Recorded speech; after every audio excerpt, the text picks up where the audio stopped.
दोस्तों नमस्कार।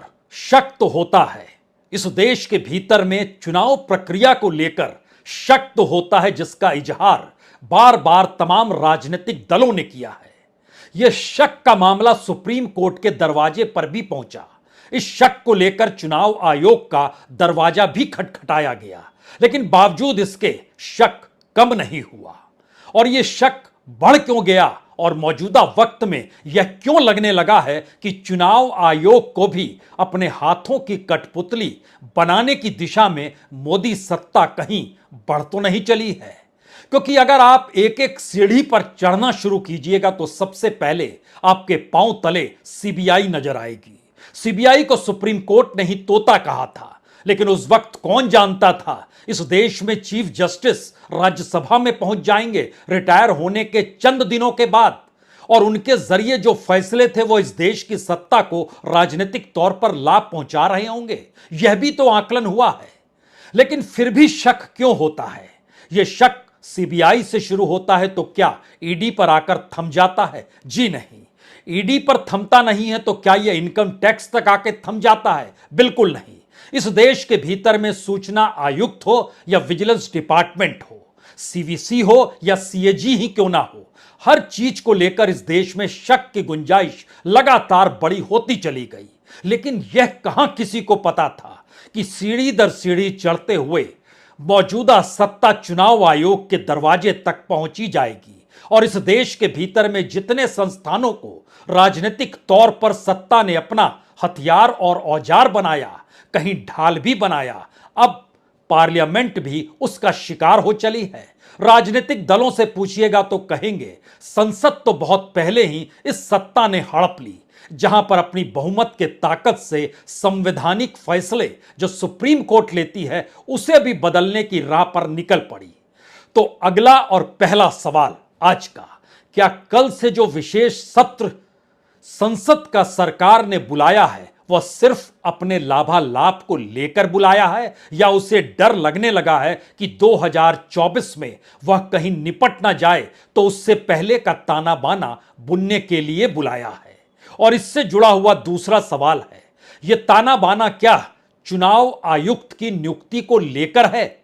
और अगर चुनाव आयुक्त की नियुक्ति जो कि सुप्रीम कोर्ट के फैसले के मुताबिक जो 3 लोग करते, उसमें एक विपक्ष का नेता होता, उसमें चीफ जस्टिस होते और प्रधानमंत्री होते, यानी सीधे नजरिए में अगर समझे कि इस देश के भीतर में कोई कहे कि तानाशाही चल रही है तो 2-1 से प्रधानमंत्री हार जाते नियुक्ति को लेकर, क्योंकि तब चीफ जस्टिस स्वतंत्रता, ट्रांसपेरेंसी इन सब को देखते, और विपक्ष बिल्कुल नहीं चाहता कि सत्ता के अनुकूल कोई सेक्रेटरी या रिटायर्ड सेक्रेटरी इस देश का चुनाव आयुक्त बने। तो सुप्रीम कोर्ट के उस फैसले को पलटने के लिए एक बिल लाया गया, और अब उस बिल को पूरे तरीके से पार्लियामेंट जो विशेष सत्र बैठ रहा है उसमें पास करा लिया जाएगा। तो क्या यह एक सबसे बड़ा मामला है? क्योंकि चुनाव आयुक्त रिटायर हो रहे हैं फरवरी में। हालांकि यह समझ लीजिए, मुख्य चुनाव आयुक्त एक होते हैं, बाकी 2 चुनाव आयुक्त होते हैं। और इससे पहले चुनाव आयुक्त को लेकर जो सवाल सुप्रीम कोर्ट के दरवाजे तक पहुंचा, उसमें सिर्फ एक ही बड़ी बात थी कि अगर सरकार चुनाव आयुक्त की नियुक्ति करेगी तो वह चुनाव आयुक्त सरकार से सवाल कैसे करेगा। और इस वक्त राजीव कुमार मुख्य चुनाव आयुक्त हैं। सितंबर 2020 में उनकी नियुक्ति हुई। 2022 18 मई को वह मुख्य चुनाव आयुक्त हो गए। उनकी रिटायरमेंट की तारीख है फरवरी 2025।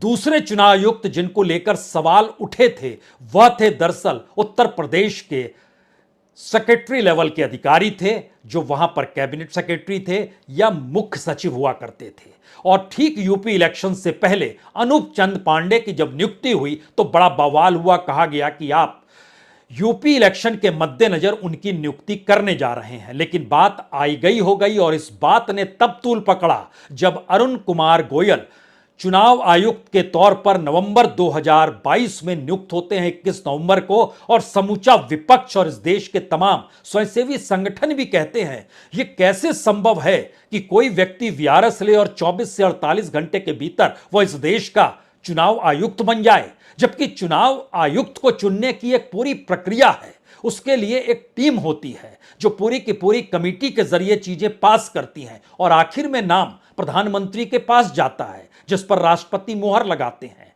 लेकिन जो पद बीते 5-6 महीने से खाली हो, उस पद पर उस व्यक्ति को एक झटके में बैठा दिया गया जो तुरंत वीआरएस लेके आया था। तो नया सवाल उसके अब आगे का है।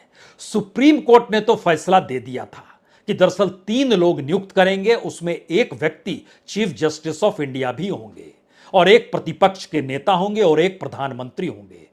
तुरंत सरकार ने कैबिनेट बैठक बुलाई और तय किया कि दरअसल एक विधेयक लेकर आएंगे। चुनाव आयुक्तों की नियुक्ति में चीफ जस्टिस का क्या काम, और प्रधानमंत्री ही उस तीसरे शख्स को नियुक्त करेंगे जो कैबिनेट मिनिस्टर होगा, लेकिन वो प्रधानमंत्री के इशारे पर होगा। और संयोग ऐसा देखिए कि 2024 को लेकर इस देश में राजनीतिक तापमान जब बढ़ने लगा है और इसके संदेश आने लगे हैं कि मुश्किल तो मौजूदा सत्ता के साथ है,